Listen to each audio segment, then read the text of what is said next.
Muy buenas tardes, queridos amigos congresistas. La República de Panamá les da la bienvenida a la sección cuarta, el libro entre la creación y la comunicación, y este panel 6, libro y lenguaje gráfico. La sección atenderá a un ámbito novedoso para los congresos internacionales de la lengua española, el de el lenguaje gráfico. La comunicación social contemporánea confiere un gran protagonismo a la imagen y al lenguaje en que se expresa, engarzado con el lenguaje articulado. Tanto la imagen como el lenguaje articulado se hacen eco hoy de las posibilidades que ofrecen las nuevas tecnologías. El mundo hispánico es rico en ilustradores, dibujantes y caricaturistas que realizan una contribución decisiva al campo de la edición y de los medios de comunicación social en español y de los medios en general, a la vez que aportan una mirada inteligente sobre la sociedad actual. Abrimos la sesión, les habla Rodolfo de Gracia de Panamá y tengo el gusto y el honor de presentarles a nuestro coordinador Jesús Marchamalo a mi derecha.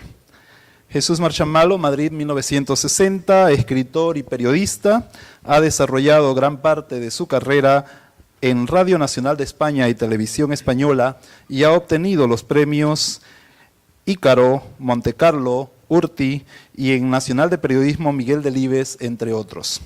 Es autor de una decena de libros, entre los que cabe citar La tienda de las palabras, 39 escritores y medio, Tocar los libros, Las bibliotecas perdidas, Cortázar y los libros, y Donde se guardan los libros, dedicados a las bibliotecas personales de una veintena de escritores. Ha impartido numerosos cursos, seminarios y conferencias sobre temas relacionados con el periodismo y la creación literaria, asimismo como la lectura y la imagen, y ha comisionado diversas exposiciones sobre escritores y libros.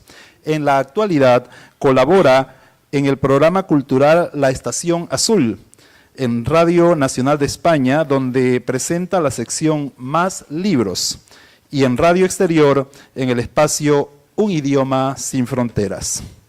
Coordina también el ciclo Bibliotecas de Escritores para la Fundación Miguel Delibes. Con nosotros, Jesús Marchamalo. Buenas tardes a todos, gracias por acompañarnos esta tarde. Gracias, Rodolfo de Gracia, por su generosa presentación.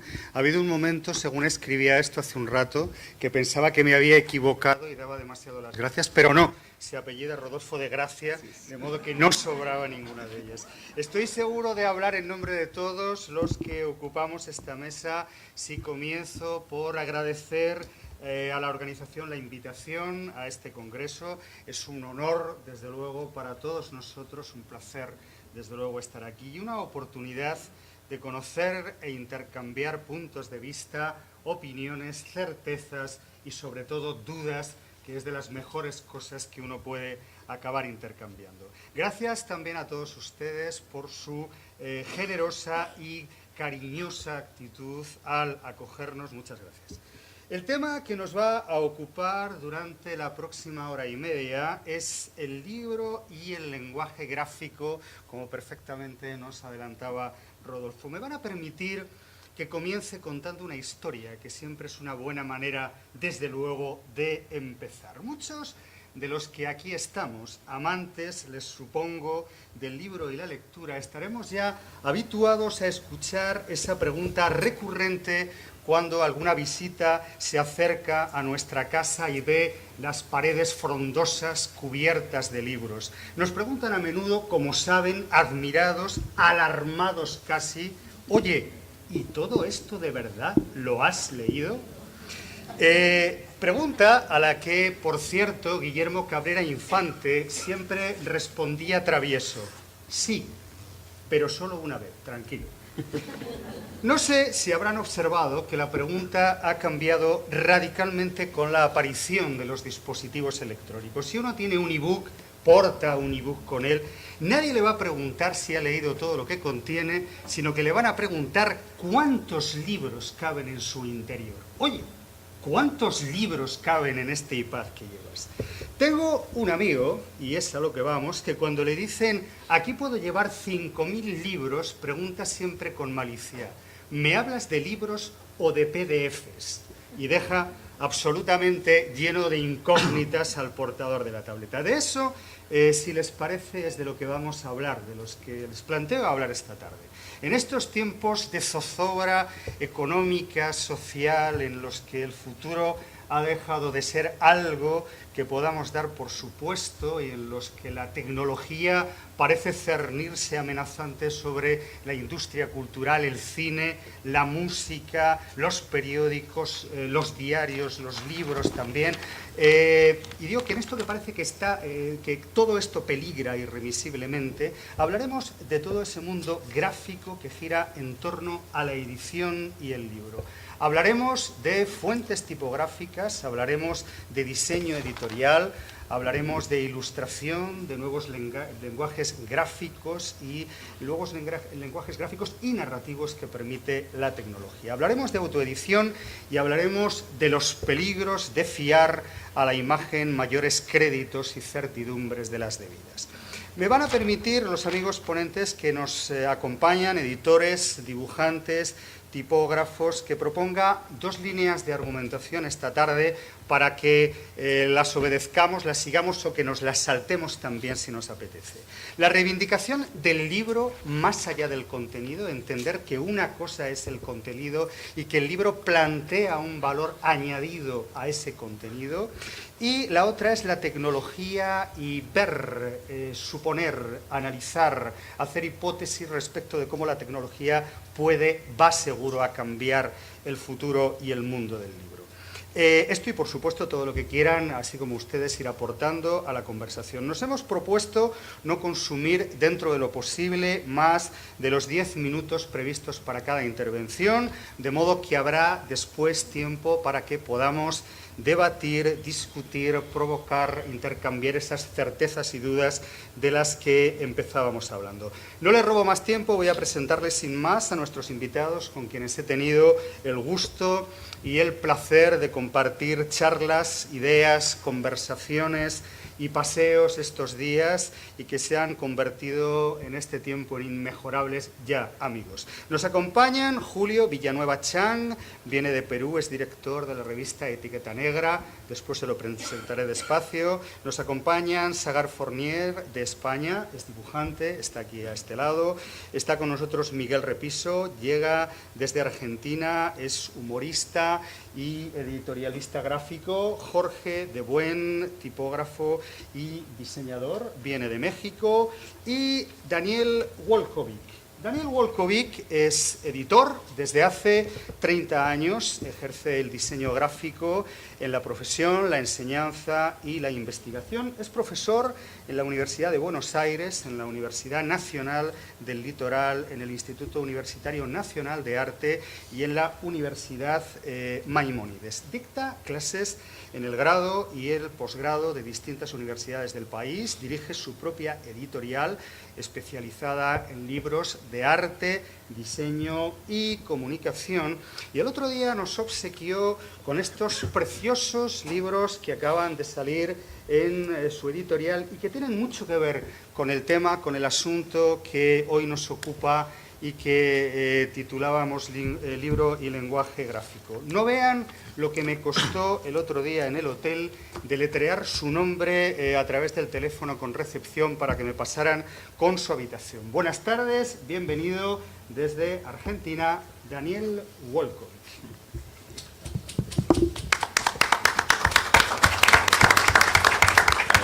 Muchas gracias, Jesús. Demasiados elogios. Pensando que está Justin Bieber en Panamá, es un milagro haber reunido este conjunto de voluntades aquí en esta sesión. Una cita que me interesaba hacer, que dice: un bello libro es como una mariposa, se posa con ligereza sobre nuestra mano, nos lleva embargados de una flor a otra y nos permite vislumbrar el cielo. Esta romántica cita es de Lao Tse, 6 siglos antes de Cristo. Es decir, hace más de 2500 años que estamos hablando del libro.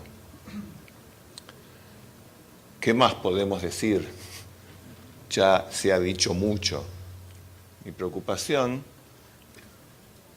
es, somos todos, la mayoría de los que estamos aquí, somos docentes. La preocupación cuando yo edito un libro es qué edito y para quién lo edito. ¿Qué significa hoy, en la generación Justin Bieber, enseñar? Nuestra formación, sin duda, ha tenido que ver con una historia de valorización del libro como el lugar del conocimiento. Y hoy es el lugar del conocimiento y el placer. Si no existe uno, no existe otro. Por eso, yo recordaba exactamente 20 años atrás, mi hija mayor, que hoy tiene 35 años, cuando tenía 15 y no existía ni internet, ni Facebook, ni iPad, ni teléfonos inteligentes, hacía un zapping frenético a velocidad Ferrari, donde no llegaba a ver, a que se detuviera la imagen para cambiar de canal, y yo le decía, pero Paula, ¿qué estás viendo? Y me dijo, papá, yo junto información. Yo dije, mierda, estamos sonados. Se puede decir mierda porque está dentro del diccionario de la academia. Jesús me autorizó. Tenemos una decena de crédito de palabras callejeras y esta es la primera, me parece. Entonces, la preocupación es, no es tanto qué conflicto hay entre el libro papel y el libro electrónico. No hay ningún conflicto. No hay ningún conflicto. Y dentro de 5 años no quiero que estemos discutiendo sobre el libro papel, el libro electrónico y el mega libro monstruo que va a existir en un formato que ni siquiera imaginamos y que ni siquiera sabemos cómo va a ser. Si va a ser un chip donde directamente uno va a conectar un USB 16 y va a cargar a Cervantes en 15 segundos y ya lo vas a ver, cosa que no estaría nada mal. Pero la realidad hoy es que lidiamos con la enseñanza, lidiamos con la docencia, lidiamos con formar, culturalizar, educar a nuestros adolescentes, a nuestros niños, y para ello tenemos que estar absolutamente despabilados. ¿Despabilados en qué sentido? En el año 85, Freddie Mercury hizo quizás el recital más grande de la historia en el estadio de Wembley, donde asistieron 250.000 personas que bailaban al son que Freddie Mercury imponía. Hoy, cualquiera de nuestros docentes no consigue atraer la atención de 30 alumnos en sus aulas. Díganme si miento.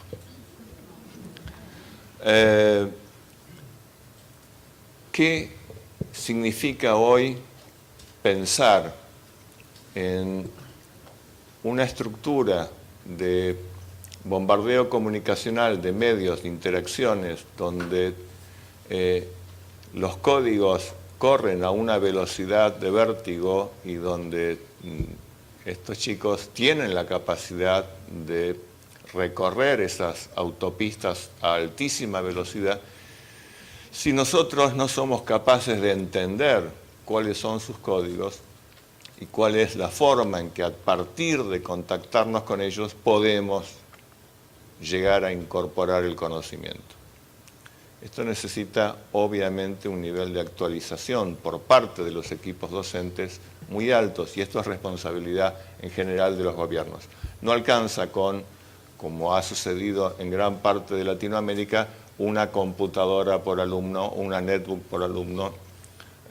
Corea del Sur ya desde hace años instrumentó la ausencia de libros de texto en las escuelas, entregó tabletas a todos los alumnos, pero sobre todo formó a sus equipos docentes para que sean capaces de trabajar en esa dinámica, en esa tecnología y en ese código de interacción con los alumnos para que no se aburran, para que no se duerman en clase, para que puedan ser capaces de prestar atención, por lo menos por 15 minutos, porque 15 minutos a la velocidad de los alumnos son horas a nuestra velocidad.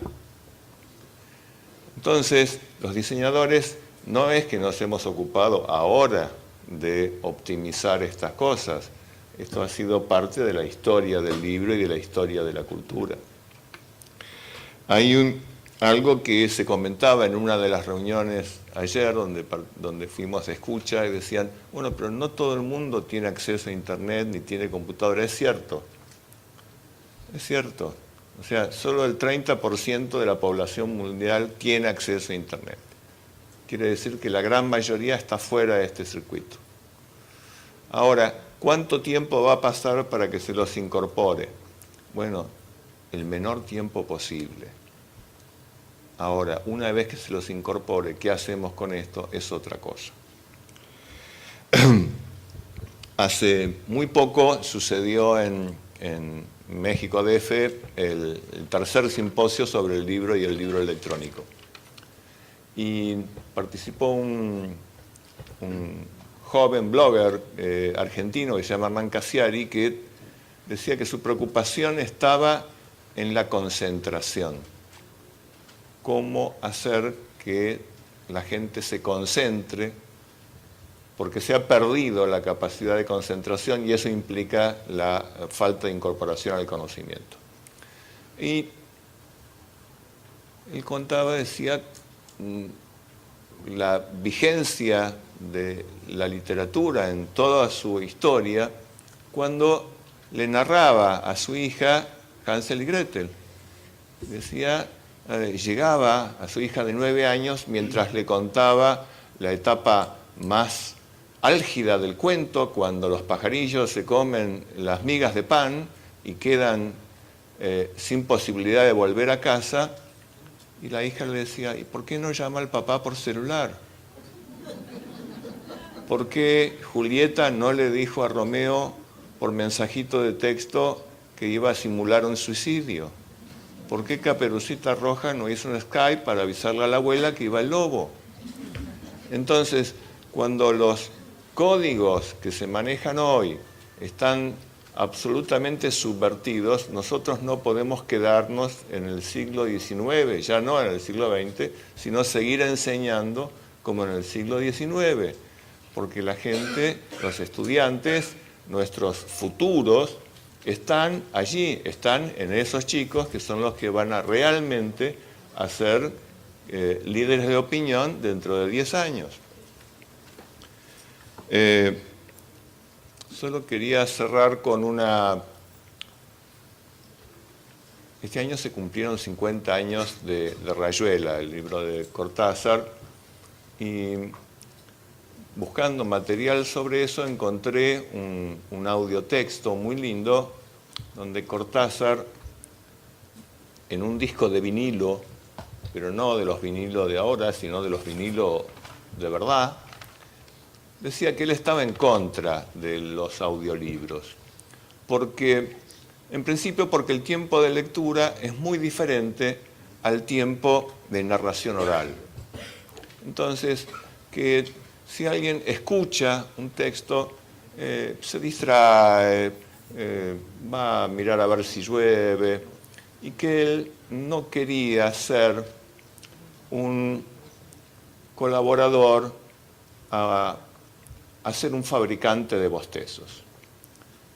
Yo los convoco a ustedes a que no sean fabricantes de bostezos, sino sean fabricantes de acción. Gracias. Muchísimas gracias, Daniel. Daniel Wolkowicz acaba de hacer marca en el Congreso con 9 minutos 30 segundos. Va a ser una marca difícil de batir. Le agradecemos mucho que se haya ceñido con tal precisión al tiempo que tenemos asignados. Varias cosas, voy tomando notas de las cosas que comentan nuestros ponentes. Sagar va a ir dibujando, mientras tanto va a dibujar público, dibujará a alguno de los presentes y tendremos ocasión de seguir algunos de sus dibujos también a través de la pantalla. Recuerdo que un amigo es director de la Fundación Germán Sánchez Ruy Pérez, tal vez hayan oído hablar de ella, es una de las fundaciones emblemáticas en España en el trabajo con formación lectora con niños. Hablaba efectivamente de lo mismo que nos contaba Daniel, de cómo alguien del siglo XVII no entendería este mundo de ordenadores donde la informática, la tecnología está presente prácticamente en cualquier aspecto de nuestra vida cotidiana, y dice, y sin embargo sí entenderá perfectamente una escuela porque se sigue enseñando exactamente igual, de la misma manera que hacía Fray Luis de León. Es la misma pizarra y los mismos bancos, de mejor calidad en este caso, pero prácticamente igual. Se me ocurre una pregunta, Daniel. Hay una frase de Jules Renard que dice que a veces los adultos tenemos la tentación de, para que los niños nos entiendan, para que los niños nos comprendan, recortar la información, recortar el conocimiento. Dice Jules Renard cómo se cortan unos pantalones largos. ¿No tendrá en algún momento algún ministerio, algún ministro de educación esa tentación de adaptemos al contenido, recortemos por alguna parte para que los niños tengan mejor capacidad? Está bien, porque muchas veces se confunde hablar el mismo código con bajemos el nivel, no están capacitados. Mentiras, están sobrecapacitados. Los que no sabemos hacer uso de esas capacidades somos nosotros. Es decir, si nosotros pensamos que nuestro modelo de aprendizaje es el válido, estamos en problemas. El modelo de aprendizaje es el que genera la propia relación de contemporaneidad entre los estudiantes y los docentes hoy, en la tecnología de hoy, que será distinta a la de mañana. Nunca vamos a bajar el contenido, todo lo contrario, vamos a ver la forma en que ese contenido crezca, pero que se disfrute, que jueguen, que se rían, que gocen y que sean felices yendo a las escuelas. Pues nos apuntamos a esa manera de ir a las escuelas y nos apuntamos también a esa manera de ir por la vida. Gracias, Daniel. Tendremos ocasión después de seguir hablando. Les voy a presentar ahora a Jorge de Buen. Es mexicano, estudió diseño para la comunicación gráfica en la Universidad Autónoma Metropolitana y es licenciado en Ciencias de la Comunicación. Ha trabajado como diseñador gráfico, ilustrador e investigador de mercados y ha impartido cursos, talleres y conferencias de tipografía y diseño editorial en universidades de Argentina, Chile, Brasil, México, Estados Unidos, El Salvador, Canadá, España y Uruguay. Es autor de los libros Manual de Diseño Editorial, Introducción al Estudio de la Tipografía y Diseño, Comunicación y Neurociencias, que va a salir próximamente, estará próximamente en las librerías. Es miembro de la Asociación Tipográfica Internacional y dibuja estas preciosas páginas que ven aquí en sus cuadernos mientras escucha las ponencias de los asistentes al Congreso. Es también caricaturista y ayer tuvo la amabilidad, como ven, de hacer un bosquejo de este humilde moderador al lado de un dragón. Soy el de la izquierda y bueno, pues hay que reconocer un razonable parecido entre uno y otro. Le agradecí que me hubiera puesto más pelo y más gafas. Jorge León, bienvenido. ¿Sí? No. Yo soy el de la derecha, claramente. Gracias. Gracias. Quiero comenzar dando las gracias a los organizadores de este magnífico congreso, al Ministerio de Educación que nos ha invitado. Hace años que soñaba asistir a un congreso de la lengua y por fin se me hizo realidad este sueño, además en este país entrañable. También quiero saludar a la mesa. Algunos de ellos ya eran mis amigos, los que no eran mis amigos ahora ya lo son. Es un grupo fantástico. Y se ha dicho entrañable, cuando me refería a Panamá es porque Panamá acogió a mi abuelo en el exilio. Demófilo de Buen fue invitado por Panamá para venir a dar clases en los años 40 y también, aprovechando que estaba aquí, participó en la redacción del Código Civil de Panamá. De hecho, Demófilo vivió aquí varios años, no recuerdo cuánto, hasta que ya muy enfermo tuvo que regresar a México a reunirse con su familia y a ser confortado ahí hasta sus últimos días en 1947. Por lo tanto, para mí Panamá representa una especie de segunda patria. Entremos en materia, que tengo un moderador aquí a la izquierda que lleva el tiempo y lo lleva, ya vieron cómo. Seguramente ustedes conocen el sumo, el deporte nacional del Japón. No me voy a meter a hablar de deportes, no es mi tema, y menos de un deporte que nos es tan ajeno, pero lo traigo aquí como un ejemplo, entre muchos ejemplos posibles de que a veces la forma es fondo y el fondo es forma. El sumo, para un verdadero aficionado de ese deporte, no tiene ningún sentido sin el ritual sintoísta. Es la sal que se echa para la buena suerte, el arreglo cuidadoso del dojo, los trajes tradicionales de los jueces, también el cuidado tan peculiar del mawashi, ese calzón grande que usan los luchadores y que no se lava nunca. Es de mala suerte lavarlo, así que nada más se deja secar al sol. Las danzas y los alardes como de gallo o de pavo real que hacen los luchadores antes de los encuentros. Sin esto, sin todo este ritual, el sumo no sería más que un encuentro de dos carneros con sobrepeso. Esto podría bastarnos a los occidentales, que somos villamelones por excelencia. Por cierto, la palabra villamelón no aparece en el diccionario y les doy aquí el chivatazo a la RAE, si es que hay alguien por ahí de la RAE, sobre esta palabra que está muy arraigada en México. Villamelón es el que va a una corrida de toros y se comporta como si supiera, cuando en realidad no tiene ni idea de lo que está hablando. Como un español entonces. Ya. Muy bien, y pues esto, a nosotros los occidentales, que somos villamelones por excelencia en este tipo de temas como el sumo, no nos importa si hay ritual o no hay ritual. Lo único que nos importa es que un gordo saque al otro del dojo o que lo haga tocar con cualquier otra cosa que no sean las plantas de los pies. El ritual nos tiene sin cuidado. Pues bien, algo parecido encuentro en el mundillo del libro. Sé que al comparar el libro, quiero decir, con el sumo, no estoy haciendo una alegoría fragante ni delicada, como merecería el más elevado de nuestros productos de la cultura universal, pero será algo que todos podemos imaginar vívidamente. Sobre todo cuando este conferenciante ha venido aquí a presentarse en una cuestión eminentemente gráfica sin enseñarles fotos. Es la primera vez que lo hago. Leo con frecuencia en libros electrónicos, con mucha frecuencia. Lo hago en mi Kindle o lo hago en el iPad, pero nunca en la computadora porque me choca. No lo soporto. Encuentro que los libros son muy prácticos, los libros en el formato digital. Mucho más prácticos que los de papel, de hecho. Puedo subrayar en ellos sin pudor, encontrar los datos importantes mediante búsquedas informáticas, rápido, con la precisión necesaria. Además, si veo que el autor cita a otro insistentemente, y esto es lo que más me gusta, puedo meterme de inmediato en el portal de ventas de libros, buscar ese autor, buscar ese ejemplar, ese libro en particular, y si está a la venta en digital, en pocos segundos puedo estarlo ya consultando. Esto es magnífico. En los pequeños pueblos de este continente, como los nuestros, en nuestras naciones, unas que son pobres y otras que simplemente están empobrecidas, nunca tuvimos tan buenas noticias con respecto al acceso a la cultura universal. Con respecto también al acceso al conocimiento. Hoy es posible tener aquí, en cualquier sitio del mundo, acceso a miles y miles de volúmenes que entonces eran imposibles de ver. Había que ir a las bibliotecas más exclusivas o más selectas de los países más ricos del mundo para ver un ejemplar que en este momento podría yo ver en mi computadora y revisar letra por letra. Mis obras deben mucho a esta ventaja de la modernidad. Podría decirse que son el resultado de estos avances en la difusión del conocimiento.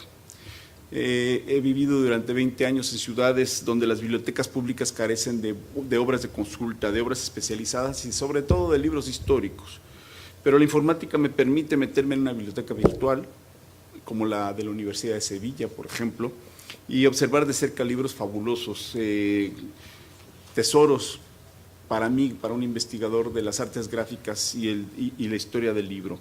Podemos analizar ediciones de Gutenberg, Jenson, Manuzio, Juan Pablos, Garamond, Baskerville, Didot, Bodoni y muchos más aquí desde mi pantalla. Así que en pocos segundos también puedo encontrar una Biblia de Gutenberg que antes era absolutamente imposible de ver si no era en un museo y a través de un grueso cristal.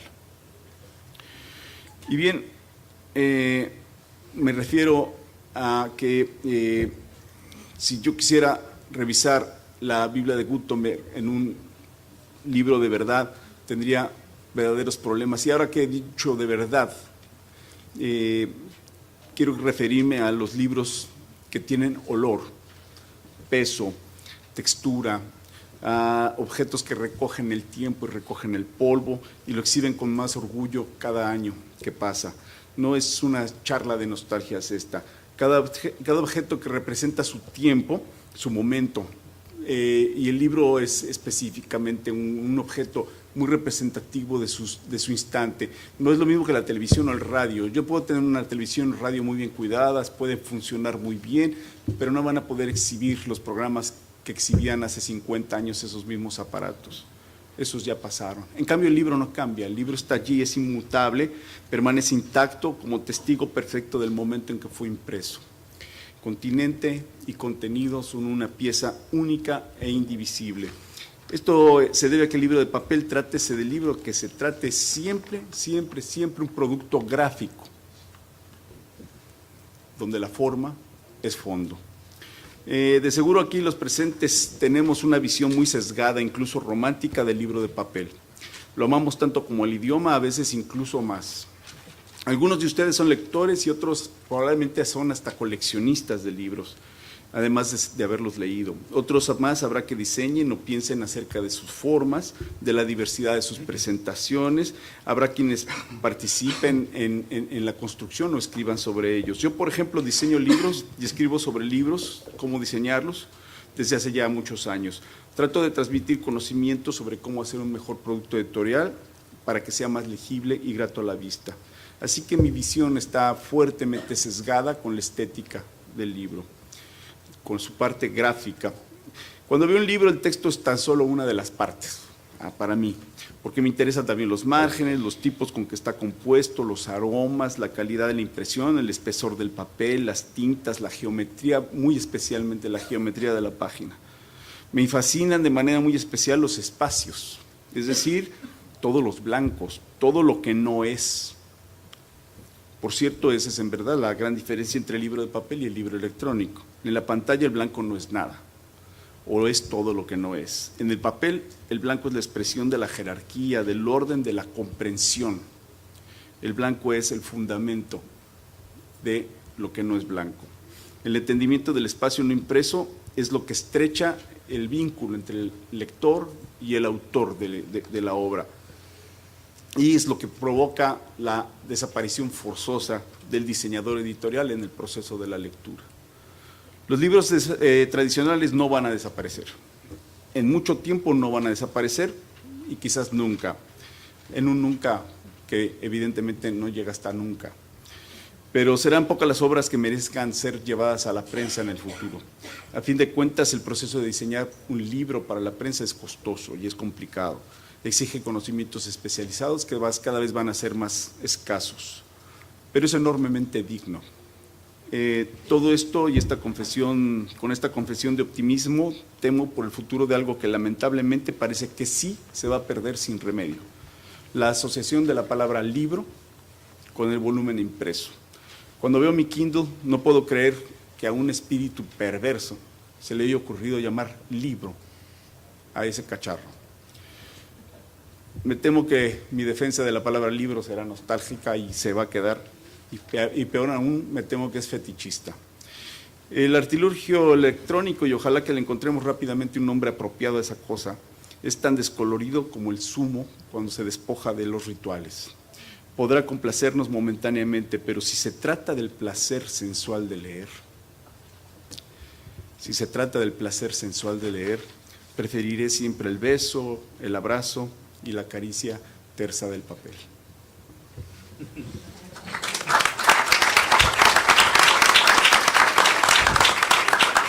Muchísimas gracias, Jorge de Buen 930, empate de momento.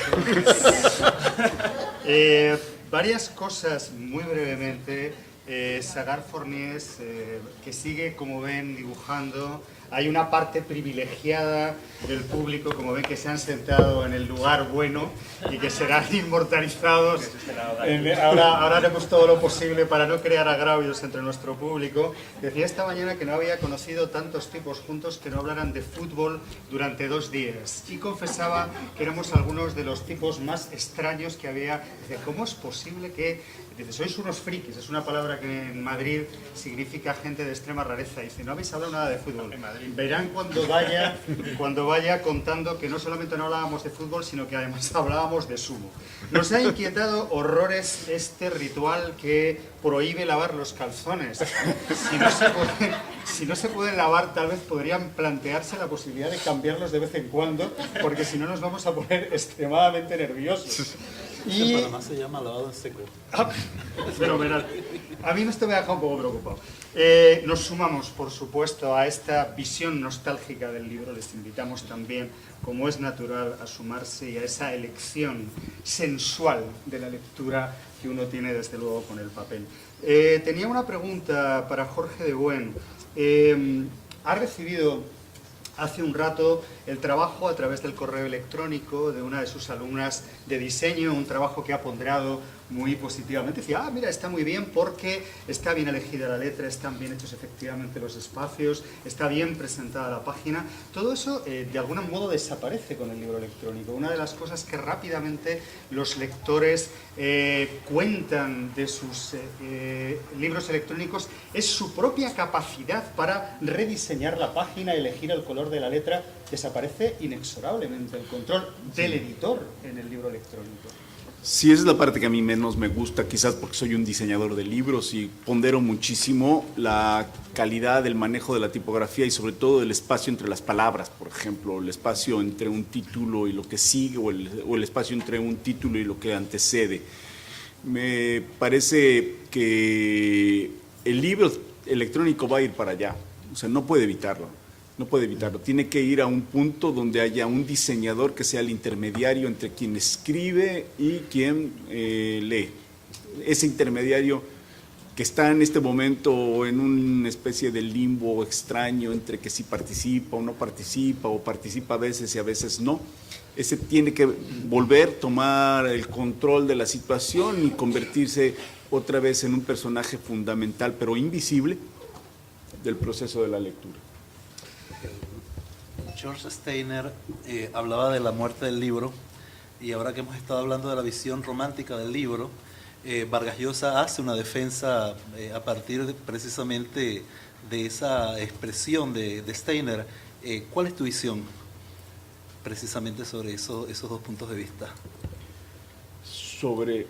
la muerte del libro, evidentemente la del libro en papel. En papel, claro, sí, el libro en papel. No, el libro en papel no muere, no va a morir, no va a seguir tan vigoroso como es ahora, pero hay papel en libro, hay libro en papel para muchísimos años, muchísimos. Lo que pasa es que de cada 100 volúmenes a lo mejor terminamos por editar un par nada más de ellos en papel, pero el papel tiene una cosa que no tiene el libro electrónico, por lo menos no se ha descubierto cómo, y aquí el dibujante me va a decir si es verdad o no es verdad. Es la importancia de tener la visión del conjunto y de la parte, y digamos de una parte enfocada al mismo tiempo. En las pantallas o ves el detalle o ves el conjunto, tienes que ir de un lado a otro, o ves el conjunto en un sitio y en otro lado de la pantalla ves el detalle, pero cuando tú tienes un objeto de papel o un lienzo donde estás pintando, ves todo a la vez, siempre ves todo a la vez. Eso todavía no se ha podido reproducir y yo creo que mucho tiempo va a tardar en reproducirse para artilugios electrónicos. ¿Cómo va nuestro público asistente en esta fingida guerra entre el libro vegetal, que se dice en algunos casos, y el libro electrónico? ¿Quién ha traído consigo un libro tradicional de esos antiguos en papel? Ha habido un momento de pánico, pensaba que perdíamos por uno contra todos los demás. ¿Cuántos tenemos libros en papel en la sala? Bueno, está bien. Libros electrónicos, lectores electrónicos, pierden de momento. Si es que se pierde teniendo libro electrónico, no lo sé. Entretengo un minuto más, es un tiempo que le descuento, no se preocupe. No, hablando de la página, una vez entendí que el formato de página es extremadamente importante. En la Edad Media se inventa la doble página y los copistas medievales entendían esa doble página como un todo, de modo que planteaban sus libros como si para después pasarlos a una doble página. Hay un escritor español, poeta, que se llama Jorge Guillén, que siempre confesó que pensaba sus poemas pensando en la página que los iban a albergar, de modo que, por ejemplo, todas las ediciones de Cántico, independientemente de que sean más grandes o pequeñas, en un papel u otro, tienen siempre la misma caja, los mismos versos en la misma página, porque él confesó que escribía pensando en esa página y cómo esa página y esa relación blanco, negro, oscuro, claro, iba a quedar. No le robamos ni un minuto más a Sagar Forniés. Disculpen que tenga que cambiarme las gafas, son privilegios de la edad. Y les presento a Sagar Forniés, viene de España, licenciado en Bellas Artes por la Universidad de Barcelona. Tiene también un posgrado en Ilustración en la escuela por la Universidad Autónoma de Barcelona. Desde 2001, a ver si lo digo bien, ha trabajado en storyboards y concept design para la publicidad, así como comic book para casi todas las editoriales españolas. Ha realizado diversas exposiciones de sus dibujos y también ha trabajado en el cine de animación para el estudio Mariscal, la película de Chico y Rita que seguramente conocen.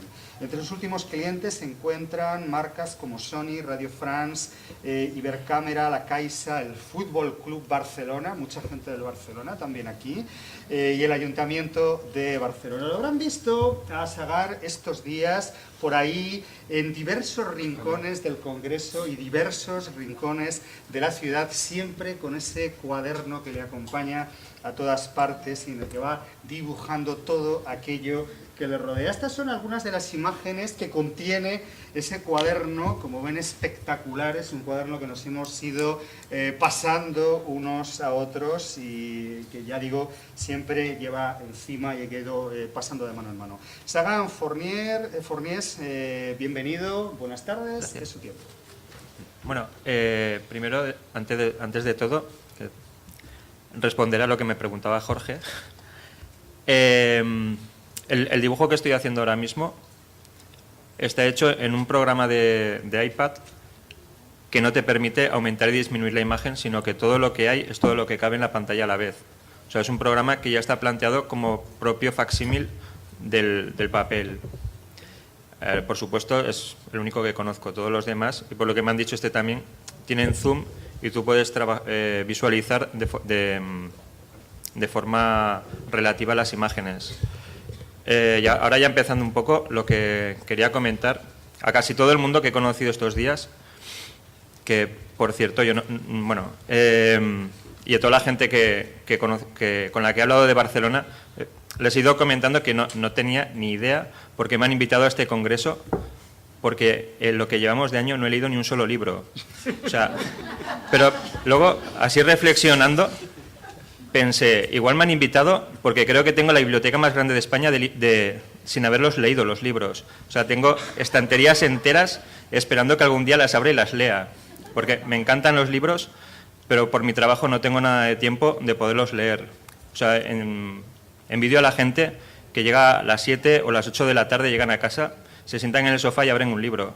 O sea, yo termino a las 12, la 1 de la madrugada y me voy a la cama hecho polvo para levantarme y empezar al día siguiente como un bucle. Además trabajo en casa y es levantarme de la cama, ir a la habitación de al lado prácticamente en calzoncillos y ponerme a trabajar. O sea, a una cosa como bastante poco glamurosa para lo que penséis que es un dibujante. Entonces, claro, llevo aquí 2-3 días, o que me parece que una semana, con gente que sabe un montón, que habla súper bien, y yo, que soy la cosa más ignorante del mundo, me han dicho, tienes que hablar 10 minutos, y creo que es la primera vez que voy a hablar, si los llego a hablar, que hablo 10 minutos seguidos desde que he llegado a este país. O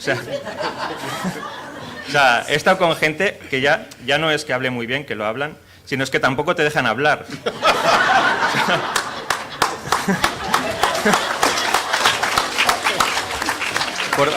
Por suerte a mí me gusta escuchar y me lo estoy pasando en grande.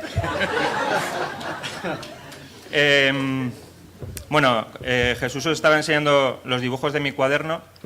Yo pertenezco a una especie de secta, como todos vosotros, lo único que a otra.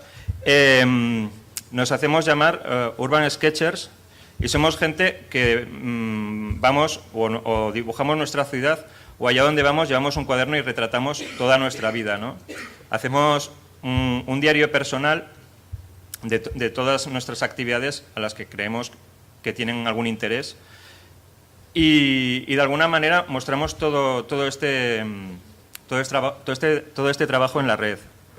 Hay una red, si queréis conocerla, buscáis Urban Sketchers en Google, enseguida os saldrá, y veréis que hay un conjunto a nivel mundial de gente que va dibujando en dos vertientes quizá. Una vertiente más postal, que es lo que en parte hago yo en Panamá, pues si te das un paseo por ahí, pues dibujas el paisaje, ¿no? Como en los dibujos que os ha enseñado Jesús, pues bueno, eran mis dibujos de Nueva York y pues, los skylines, todo esto, que realmente no dejan de ser simplemente un dibujo bonito y ya está. Y luego hay otra vertiente en la que nos llaman corresponsales, en la que intentamos contar una historia. Viendo el material cómo lo voy llenando en mis libretas, al final termina siendo un libro.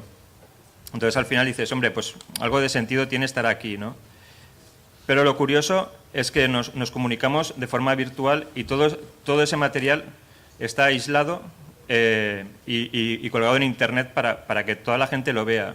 Y una cosa como los cuadernos, que se inventaron como diarios personales y un material con entidad íntima, se ha convertido en una exhibición pura y dura, ¿no? Y lo que es curioso, y de alguna manera me hacía gracia comentar, es que a raíz de ver ese material en Internet, que creo que es un poco el caso contrario a todo lo que se está viendo en este congreso.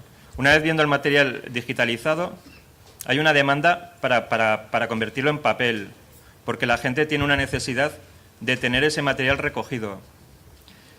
No sé, hay una cosa que me ha hecho mucha gracia estos días aquí en Panamá, oyendo las pocas charlas que he podido oír, porque hay una palabra que no he oído y, sin embargo, en Barcelona, hablando con cualquier editor o hablando con cualquier autor, compañero mío, te sale en casi cada conversación, y es la palabra crisis. O sea, aquí se ha estado hablando en todo momento de las bonanzas de la edición y de la creación de libros, y en Barcelona la gente está acojonada. Y perdonad mi vocabulario, pero es que no leo tanto.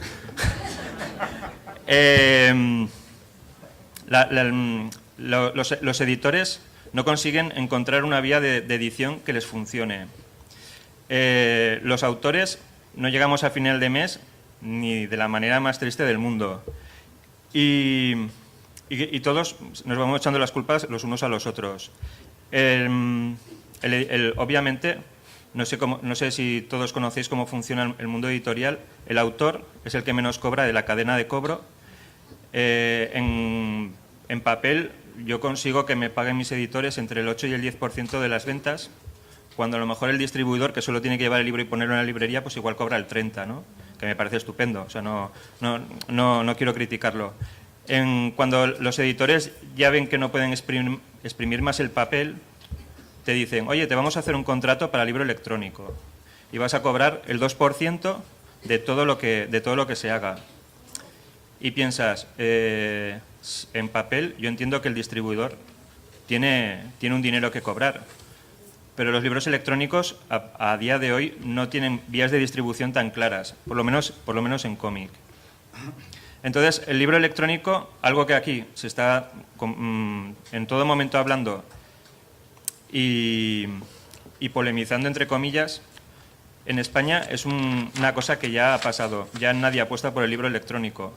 Se ha intentado, no ha funcionado, y en España ahora mismo estamos en un punto de lo que no funciona rápido, no le das una segunda oportunidad, lo descartas y vamos a probar otra cosa. Entonces, el papel sigue estando ahí de una manera cada vez más testimonial, porque tampoco la gente compra. O sea, los libros más vendidos en España pueden ser pues la autobiografía de Pep Guardiola, el año del triplete de Iniesta y yo qué sé, y la biografía de Gerard Piqué, ¿no? O sea, o los chistes de Andreu Buenafuente. O sea, todo esto es lo que realmente vende en España, la literatura de verdad, ¿no? La gente en España tiene muy poca cultura lectora. Yo creo, lo digo desde que yo a lo mejor soy de las personas que más desde fuera puede ver un congreso como este. O sea, claro, yo no me muevo con gente, con lectores potenciales, me muevo pues con dibujantes que tienen el mismo tiempo para leer que yo y yo qué sé, con alumnos míos, con quien sea, veo que la gente no termina de leer. Tampoco especialmente ver la televisión ni escuchar música. O sea, es una generación ahora de gente fantasmal que no tiene ningún tipo de afición.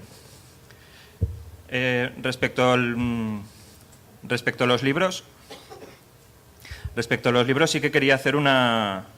O sea, creo que de la mesa yo soy el más joven y yo sí que quería hacer un llamamiento nostálgico al libro de papel, que es relacionado también un poco con la música. Muchos de vosotros tendréis discos de vinilo. Hace como 20, 30 años apareció el CD y el CD se impuso de manera sistemática y eliminó el vinilo del mercado. Nos prometieron que iba a sonar mucho mejor y que iba a durar para siempre y de repente llegó el MP3 y arrasó y fuera, ¿no? Después del MP3 llegó las plataformas musicales como Spotify y ya lo que era el MP3, que era una cosa de descargarse rápido y llegar muy rápido al músico, se ha convertido ya en algo automático. Ahora vas a Spotify. Yo por lo menos hago así. Fulanito ha sacado un disco. Vas a Spotify. Escuchas las canciones. Mira, está bien. Me voy a descargar el disco. Te descargas el disco, te lo escuchas ya sin anuncios. Pues está bien, pues me lo voy a comprar, ¿no? Y te compras el vinilo. Antes te comprabas un disco, te salía bien o mal, ¿no? Y te aguantabas. Ahora por lo menos podemos ser más selectivos. Con los libros también pasa lo mismo.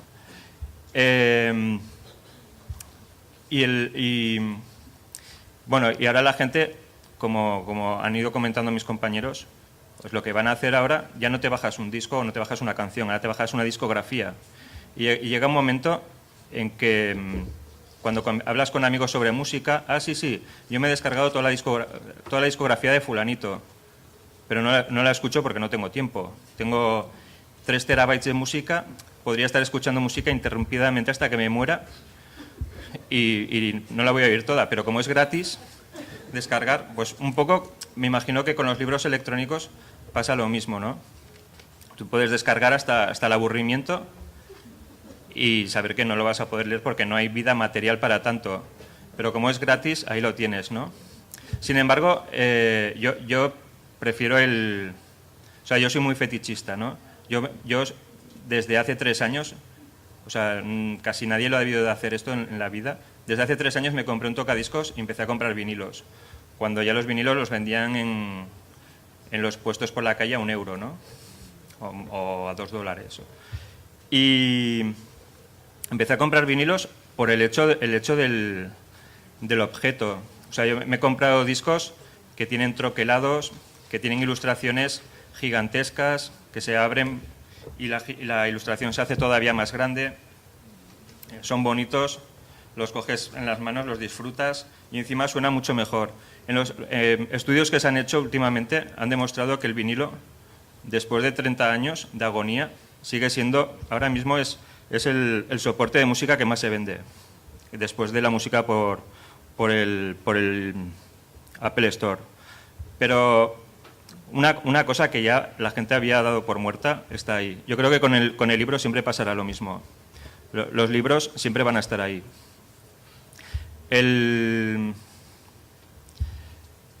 No sé, el vinilo suena mejor. El que tenga vinilo en casa le va a gustar los chasquidos que da la aguja con los surcos. O sea, lo que realmente la gente que te vende los discos, los CDs, te van a decir, no, esto suena más limpio. Pero, sin embargo, yo creo que es esa impureza lo que hace que te guste la lectura o el